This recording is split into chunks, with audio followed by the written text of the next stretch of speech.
So, I think I finally have the smoker working. I don't want to jinx it, but this thing is hard to get to a nice smolder without having it be a big hot fire in here. So,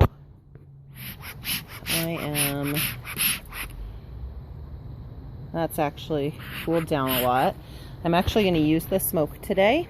There are a lot more bees in the hive.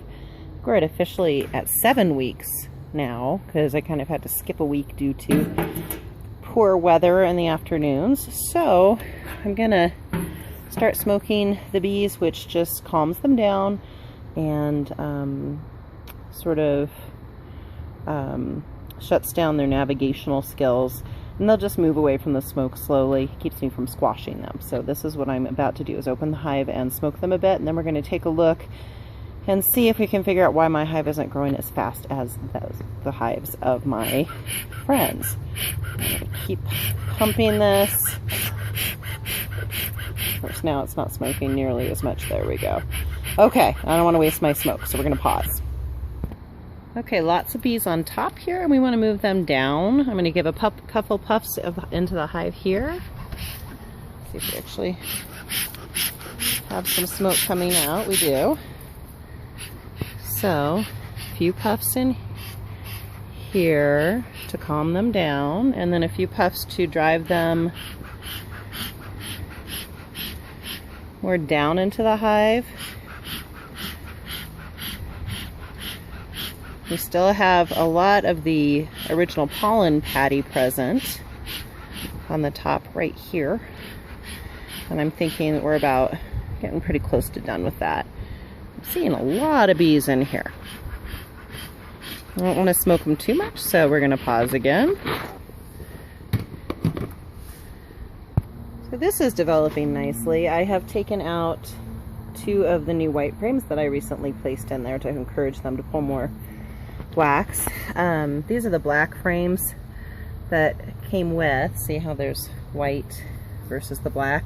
The black is to help see larvae and eggs against that background, but the bees don't seem to like it as much as the white.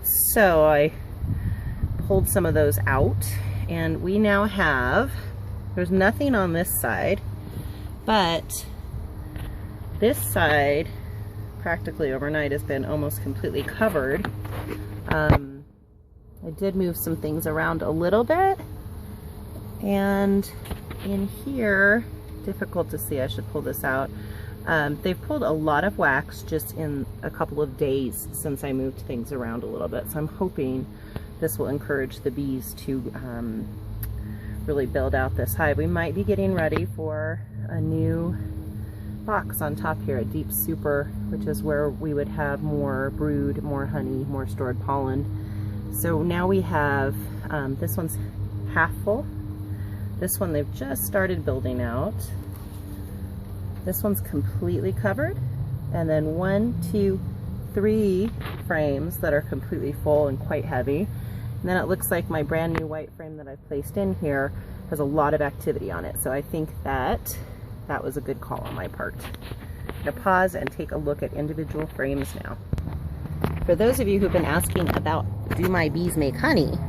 Why, yes, they do. And in these holes, if you can see this nice shine in all of these cells, that's your honey, my friends.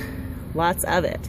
And then when the honey is at a perfect level of moisture, they cap it. And that's when it becomes a consumable, and it is no longer a food that will spoil. Honey can last for thousands of years once it's reached its perfect level of moisture. So this capped honey is like the eternal food here. This nectar honey down here is not ready yet. So they're just waiting, and they somehow know exactly when to cap these off. And you can see a little pollen in there too. Little bright orange spot there. Those are their food stores. We're going to pull a few more things out here. Okay, so this is like the 1, 2, 3rd, 4th frame out, and I see a lot of larvae in this one. Even though it's not a complete comb, there are babies in here. You should be able to see those little white wormy caterpillary friends. So obviously Sophia's still doing her thing, our queen, and that's Okay, I don't know if we even got that last little bit there, so I want to show you again.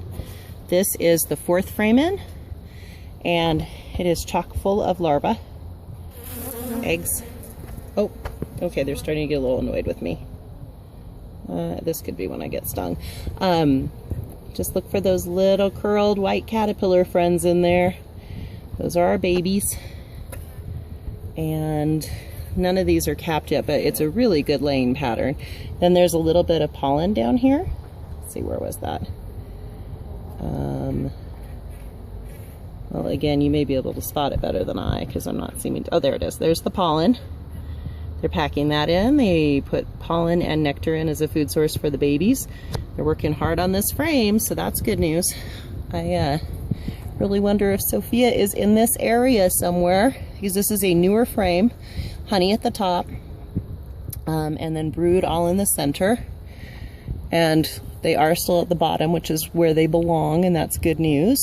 That means that the queen is laying rather than the laying worker problem that we could see if something happened to Sophia. So I really suspect she's on this frame somewhere, because this is a newer frame with lots of new eggs in it. If you spot her, let me know the time marker. She has a very long abdomen, long thin abdomen, and she looks different enough from the other bees that if you were to spot her, you would know. But I don't see her. Darn it, someday I'm gonna find Sophia. Okay, I just had to give them a little more smoke. They were getting a little bit riled up, and I had some little ladies climbing on my legs. Wow, quite a lot of pollen on some of these girls in here. And the other side of this frame is almost exclusively capped brood, which is babies that are nearly done cooking. Ooh, this one's, some of these guys are really active. That one's wiggling like crazy. And she's sending some sort of message to the friends. I think that we probably had some recent hatching out of this one. There are a lot of empty cells, but the other side is almost exclusively capped brood, which is the almost done bees. If you look in here, get a load of that frame. That's going to be a heavy one. So I'm going to have to start putting a few frames back so I can inspect the rest of these. But I don't know if you remember some of these first videos. We have a lot more bees now than we did in the beginning. They're doing what they're supposed to be doing, having lots of babies. And this is a lot of capped brood in here. So we have lots of baby frames. We have 2, 3, pretty much like 4 complete frame sides that are babies. Okay, so the inside of this frame here, you can't see it, but it is, I don't see any brood in that one. So I think that's just a food storage side. And this is capped brood also. And then they have different cells filled with food around the brood. And I see some little abdomen sticking down in there, so they're depositing nectar or honey. And I have a little bit of burr comb here, so I'm going to have to remove that. And I'm going to scrape that away with my Hive tool. I have to smoke these girls again. Today they're a little bit more restless than usual. By the way, this frame is flippin' heavy, like super heavy. Combined weight of the bees and the honey and the brood. I think this is one of our oldest frames, and so it has more going on in it than some of the others. And it is not easy to lift. You can't be a lightweight and be a beekeeper, apparently. So hallelujah. My clever trick with adding in the white frames and spraying them with sugar water is paying off. They are finally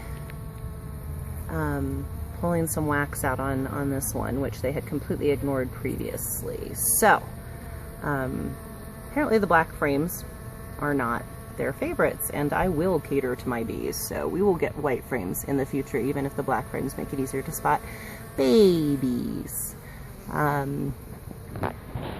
Over here, this is our last frame that we're taking a look at, and you can see So we've pretty much reached our maximum recording time, and I just started a second video, and I don't have a lot more to say except that there really is a lot of growth going on in this hive, and I'm less concerned now that I've done a good full hive check. I think that we are proceeding just fine. Maybe my girls are not as productive as some of the other girls out there, but they're still very special and they're mine. I think we're doing okay. So next week is when I'm going to add a second deep hive body, because if they get too crowded in here, they will swarm, and we don't want that. Swarming is a beautiful and magical experience for the seasoned beekeeper. However, for the novice beekeeper, swarming would be a bloody nightmare. I am not ready for that, and my hive is not large enough to lose half of the girls to a new venue. So it's kind of a balance.